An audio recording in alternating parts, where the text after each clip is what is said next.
ঈদের তৃতীয় দিনেও রাজধানীর বিভিন্ন স্থানে কোরবানির আবর্জনা স্তূপ অনেক এলাকায় ছড়াচ্ছে দুর্গন্ধ। নগর কর্তৃপক্ষ বলছে শতভাগ চেষ্টা করেছে তারা, তবে নগরবাসীর অভিযোগ কর্তৃপক্ষের আশ্বাস মাঠ পর্যায়ে পুরোপুরি দৃশ্যমান নয়। আলওয়ান খানকে সঙ্গে নিয়ে আব্দুর রহিমের রিপোর্ট। রাজধানীর বিভিন্ন এলাকায় ছড়িয়ে ছিটিয়ে আছে কোরবানির বর্জ্য। পূর্ব রাজার বাজার, ধানমন্ডি লেকপার, ঢালি অফিস রোড কিংবা দয়াগঞ্জ মোড় সহ প্রায় সব জায়গাতেই চোখে পড়ে ময়লার স্তূপ। দুর্গন্ধে অতিষ্ঠ পথচারীরা। ঢাকা দক্ষিণ সিটি কর্পোরেশন বলছে এখন পর্যন্ত মোট ৩১,২২৬ মেট্রিক টন বর্জ্য অপসারণ করা হয়েছে। ৩১,২২৬ মেট্রিক টন বর্জ্য অপসারণ করেছি।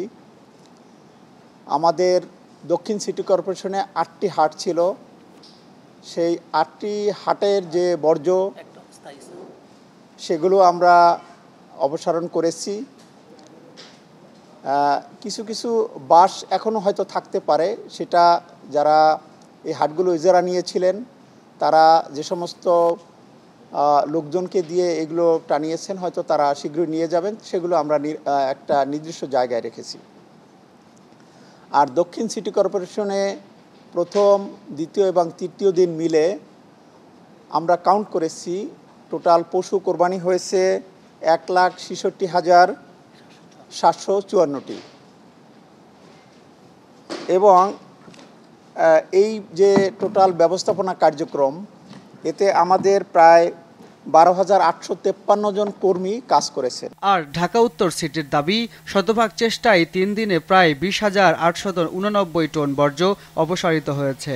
এভরি মোমেন্ট ওয়েস্ট জেনারেট করি এই শহরে, প্রতিটা মোমেন্টে। তো সুতরাং 100% ওয়েস্ট জেনারেশন, এটা ঢাকার মতো জায়গায় যেখানে প্রতিদিন মানুষ ওয়েস্ট জেনারেট করে প্রতি মুহূর্তে, সেটা সম্ভব না, কিন্তু আমরা 100% এফোর্ট দিচ্ছি। ৩,০০০+ মানুষের জন্য আমার একজন হচ্ছে পরিচ্ছন্ন কর্মী কাজ করেন, এবং তাও সে শুধু বাসাবাড়ির ময়লাটা কালেক্ট করার জন্য এটা করেন।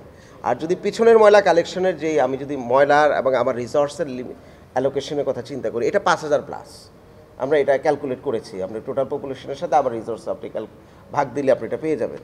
এবং তারপরেও আমরা 1 নম্বরে মিরপুর 1 নম্বর, বিশিল, 12 নম্বর, এই পুরো এলাকা যেগুলোর কথা বলে, যে আমরা এই অনেক জায়গায় আপনি দেখবেন যে সার্ভিস লেন পরিষ্কার শুরু হয়েছে।